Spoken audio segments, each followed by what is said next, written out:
Тверь борынгы шәһәр, аңа 1135 елда ук нигез салынган. Ул Идел елгасы ярларында урнашкан. Аның аша 5 елга ага. Идел елгасы ярларын тоташтырган әлеге күпер 1900 елда ук барлыкка килгән. Тик 1941 елда совет солдатлары фашистлар кирмәсен өчен артка чигенгәндә аны шартлаталар. Ә инде 1947 елда әлеге күперне яңадан торгызганнар. Тверь шәһәре уртасында татар бистәсе бар. Рәсми документларга караганда, биредә беренче 2 татар 1846 елда теркәлгән. Милләттәшләребез Тверьгә күпләп 19 гасырда Түбән Новгород өлкәсенең Сергач һәм Рязань губернасының Касыйм өясеннән күченәләр. Монда бик күп завод-фабрикалар була, татарлар исә бирегә хезмәт юлыннан килгән. Монда инде күп татар эшләгән мануфактурада. Мануфактура иң шундай атаклы фамилиялар булган теге хуҗалар.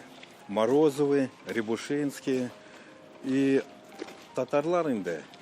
Иң алар белемле шундай сәүдәчеләр, алар Средняя Азиядан бу хлопокны китереп мануфактурага бәйләп торганнар. И бик күп татарлар еще эшләгән мукомольная фабрика Коняева. Андан уже онны капчык белән ташып, арба белән уже баржага ташып, җибәргәннәр уже аска. Татарларның күбесенең атлары була, алар фабрикадан он, ашлык, шикәр ташыганнар, продукцияны елга буйлап Әстерханга, Казанга җибәргәннәр. Милләттәшләребезнең ул вакытта ук тырыш, эш сөючән булулары билгеле. Революция узгач 20 елларда, монда сугыш нитеп, монда да тоже сугыш булды. Күбесе татарлар китте, Питерга китте, Мәскәүгә китте, күбесе таралып моннан качты, әйтеп була. Хәзерге татарлар, яшәгән татарлар Тверьдә, күбесе уже совет заманда килгән татарлар инде була. Совет шырында урамнарның исемнәрен үзгәртү башлана. Һәм әлбәттә инде бу урамны да специалистов дип үзгәртәләр. Ә 1990 елда шәһәргә татар җанлы архитектор килә. Һәм аның ярдәмендә урамга үз исемен кайтаралар. Ул татар бистәсе дип атала башлый. Беләбез инде 90 елларда теге союз беткән чакта бик татарлар, күп татарлар килгәннәр Средняя Азиядан, Азербайҗанлар, Кавказдан килгәннәр. И по статистика буенча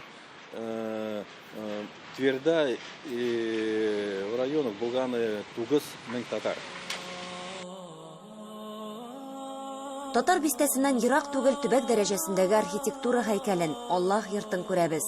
Аны 1906 елда татарлар төзегән. Шундай атаклы, теге борынгы заманда бик монда атаклы белемле кешеләр булды. Иң беренче бу безнең имам инде. Имам Саид Бурхан, Хусаид Саид Бурхан килгән. И тагын монда булган сәүдәгәр Фатих Алышев. Мәчетне бик тиз төзделәр. 4 ай гына арасында күтәрелде. Мәчет ачылганда бөтен шәһәр бәйрәм иткән, бик күп данлыклы кунаклар чакырылган. Санкт-Петербургтан Ахун Атаулла Баязитов, Мәскәүдән Ахун Агиев, патшаның якын кешеләре килә. Хәзер мәчеттә инде 10 елдан артык имам булып Ивановодан килгән Тахир хәзрәт Сәйфетдинов эшли. Значит, без инде шул аятларны укып беләбез. То, что милләтләре күп дөньяда, бу инде Аллаһның язмышы. И без анныбыз, что безнең хакы юк. Югатырга шул Центральный федеративный округда, югатырга шул милләт как татарлар. Да? Ярамы. Шуның өчен поддерживаем. По возможности поддерживаем, аур, ләкин стараемся. Тахир хәзрәт үзе дә татар телен 36 яшендә генә өйрәнгән. Аңарчы бер кәлимә сүз белмәдем ди. Biz әле аның белән киләсе тапшыруларда да очрашырбыз. Бүген Тверь өлкәсендә 6000 татар гомер кичерә. Милләттәшләребезнең яшәеше турында сөйләвебезне дәвам итәрбез. Эльвира Хөснетдинова, Татарлар, Тверь.